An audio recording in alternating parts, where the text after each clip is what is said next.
Hi friends, எப்படி இருக்கீங்க? நல்லா இருக்கீங்களா? இந்த இடத்த பாருங்கள், எவ்வளோ அழகான இடம் பாருங்கள். எப்படி அழகான மரங்கள், மலைகள், எப்படி சூப்பராக இந்த நேச்சுரலில் இருக்குது பாருங்கள். இதை பார்த்தா அப்படின்னா கடவுள் எப்படி இந்த வானத்தையும் பூமியும் படைச்சிருக்கிறார் அப்படின்னு சொல்லி நம்மால் பார்க்க முடியும் இல்லைங்களா? நம்முடைய தேவன், அவரது சிருஷ்டிகர், அவர் கிரியேட்டர், இந்த வானத்தையும் பூமியையும் இவ்வளவு அழகாக படைத்திருக்கிறார். இதை பார்க்கும்போது என்ன யோசிக்கணும் அப்படின்னா, இதை படைத்த தேவன் தான் உங்களையும் என்னையும் படைத்திருக்கிறார். இந்த வானத்தையும் பூமியும் படைத்த தேவன் உங்களையும் என்னையும் படைத்திருக்கிறார். அப்போ என்ன புரிஞ்சுக்கலாம் அப்படின்னா, இவைகளையே அழகாக படைக்கிற தேவன் உங்களை அழகாக படைக்க மாட்டாரா? ஆக்சுவலி என்ன அப்படின்னா, அவருடைய மனதில் இருந்ததே நீங்களும் நானும் தான். நீங்கள் தான் அவருடைய மனதில் இருந்திருக்கீங்க. அப்புறம் தான் இந்த வானம், பூமி, இடம் எல்லாமே. அப்போ என்ன அப்படின்னா, அவர் மனதில் உங்களையும் என்னையும் அழகாக சிருஷ்டிக்கணும், அழகாக படைக்கணும் அப்படின்னு சொல்லி தான் எல்லாத்தையும் அவர் பண்ணியிருக்கிறார் பாருங்க.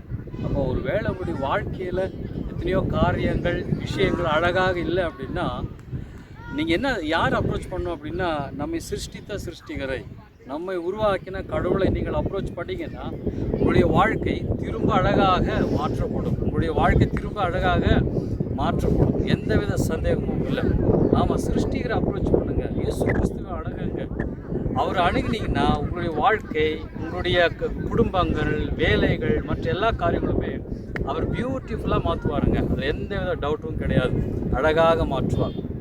இதனை எப்படி கண்டுபிடிச்சா அப்படின்னா, அவருடைய சிருஷ்டியை பார்த்தாலே நம்மளால் கண்டுபிடிக்க முடியும். இவ்வளவு அழகாக வானத்தையும் பூமியையும் நேச்சுரலாக இயற்கையை படைத்த தேவன், இதை இயற்கைன்னு சொல்ல மாட்டேன், செயற்கை. ஏன் அப்படின்னா, தேவன் சிருஷ்டித்ததுனாலே, அவரால் சிருஷ்டிக்கப்பட்டது எல்லாமே அவருடைய காரியங்கள். இதுதான் செயற்கை. இயற்கைன்னு எதுவுமே உண்டாகவில்லை. ரோமர் புஸ்தகத்தில் அழகாக சொல்லுது, 1ஆம் அதிகாரம், காணப்படாத அவருடைய நித்திய வல்லமை காணப்படுகிறவைகளாகிய இந்த சிருஷ்டிப்பின் மூலமாக தெரிய வருது அப்படின்னு சொல்லி பைபிள் சொல்லுது.